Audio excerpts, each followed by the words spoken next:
What's going on, my Uchiyas and Uchikas, and welcome back to the channel, guys. Today, of course, it is Wednesday. That means it's time to talk about the all-new Boruto. Let's get into it.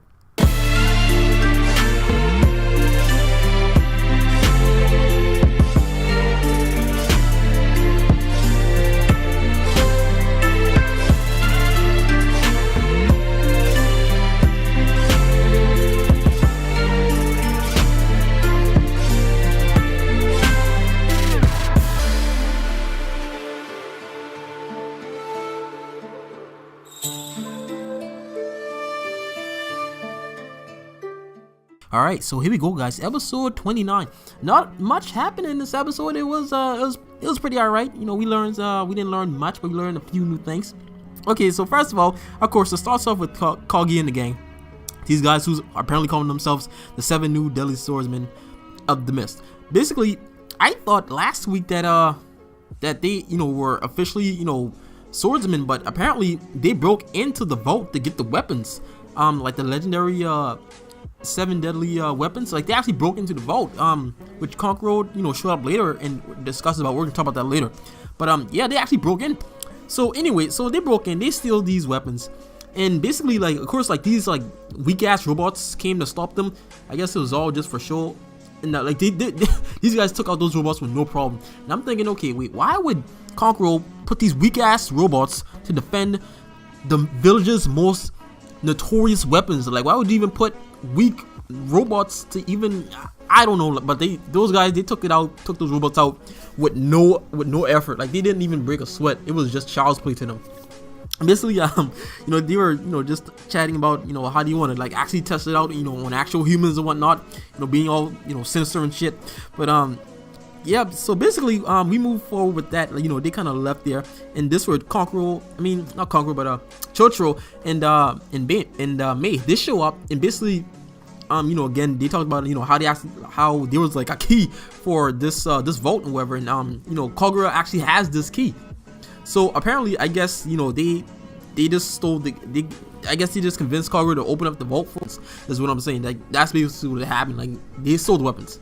I don't know why Kagura would even have this key anyway. I mean, I guess because he's the, the mizukage's, kind of like advisor or whatnot. But I don't know. I think the mizukage should just have that. But moving aside from that, basically, Chotro like basically saying like, like since like this is almost like an act of treason, like they have to treat it as such. Like they're gonna like basically like execute these guys. And I'm like whoa, like like damn, like Chotro, like he's not even playing, man. Like this guy's like no mercy, man. So like they leave there and like they meet up with Boruto and Sarada, and they basically like give him the rundown, like basically saying like, Kagura, like since he's like almost like this rogue ninja now, like they have to treat him, as such. You have to treat him as a shinobi, in which like they plan to kill him and whatnot, and of course, Boruto, trying to take off for his friend, even though he basically, Kagura basically just kind of, I mean, he defended Boruto, but at the same time, he kind of handed himself over. So it's like, but basically, like he basically like kind of blackmailed them into like almost kind of like saving Kagura, like with that whole little stunt where he did like trying to say like his stomach hurt, and well, not his stomach, but like he has these like wounds or something that he got from their members from their village, and like he said it'd be a shame if if his dad found out, it could lead to like some diplomatical tension between the nations. And I'm like, damn, like Boruto's trying to cause war like for all nations, well for 2 entire nations over one friend. I'm like, oh, bro, is it that serious? But I mean, but hey, that's how much he cares about his friends, man. So I mean, hey, you gotta respect it. I mean, he is Naruto's kid, so I mean, but yeah. So basically, they basically go along with this plan, and freaking Chotro, like he's actually gonna come with them. He says he's not gonna come as a mizukage, but actually as like a field trip supervisor or some sort. And so yeah, basically they're coming with Boruto and Sarada. But he ran over to Denki and like say like they have to go somewhere, they have something to do, if something goes down, cover for them.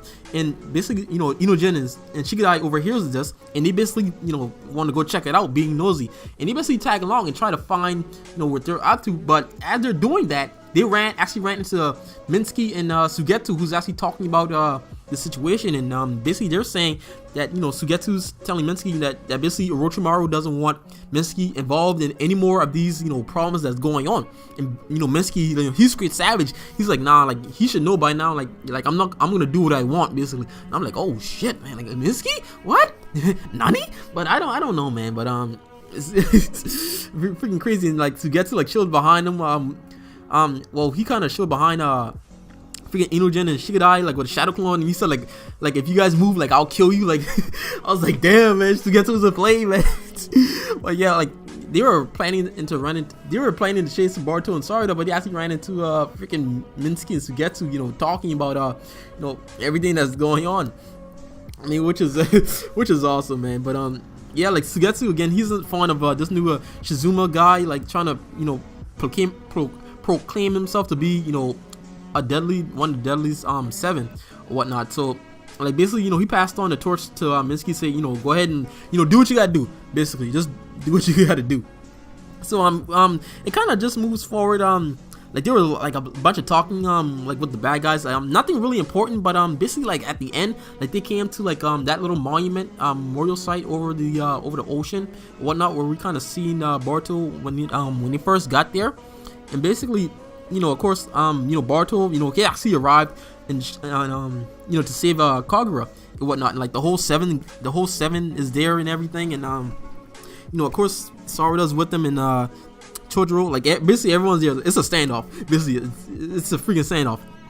And so like they basically take those guys out with no problem too. Like it was freaking crazy. Like they punched like some guy with the paper bomb weapon. I forgot what it's called, but he basically like sunk Sarada into like a sinkhole. And I'm like, damn, like these guys are serious. And like the one with the freaking not twine, but what's the word I'm looking for? Like almost not web, but scrying. Yeah, I guess you can kind of say it like deadly scrying, whatnot. Like they basically like wrapped Chojuro up in like this almost like web to where like he can't move. Like they basically give like this long ass speech of like everything that's transpired and whatnot. But actually like one of the members actually saying like they're doing so much talking, like they should just go ahead and finish him. And I'm like, oh my god, thank you. That's what everyone's been waiting for, like, because they took like a good solid 2 minutes to talk. I'm like, oh shit, man. But yeah, they basically like rushed him and like tried and oh, and I almost forgot. Shizuma actually like used that smoke jutsu, or like that fog, that mist jutsu, to like actually cover things up to make it hard to see. And, like that's where everything else kind of transpired. Basically like sending Sarada into a sinkhole, and basically wrapping the mizukage up. And like yeah, they basically like came at him, and like there was like this moment like where we think the freaking Chojuro's dead or whatnot, because like there was like a lot of slashing and whatnot, like the little animation that they have for it, and like you couldn't see anything because there's a mist, but we all know he's alive. I'm pretty sure he's alive. He wouldn't die that easily. I mean, he's a Mizukage. But so yeah, and also Kagura is about to get into the mix and fight Boruto, so that's gonna be real cool. And freaking Sarada, like she's down there with that lightning bitch. I forget her name, but the one with the like those lightning blades, those deadly shit. But it's freaking crazy, man. But that's the episode in a nutshell. But again, not too much has happened. It's building up for the next episode. I think the next episode is gonna be hype. It's gonna be lit, guys. It's gonna be real lit. But man, it was a pretty good episode. A pretty good episode for this one. Again, nothing too crazy, but it was just enough. It's getting there. I'm gonna actually give this anime some time. So guys, if you guys enjoyed this review, this kind of quick recap of what's going on so far, please hit that like button and make sure you subscribe and share with all your friends. But this has been your boy, the Apex Uchiha, and I shall see you in the next one. But until then, I gotta scatter. So take care. Bye bye.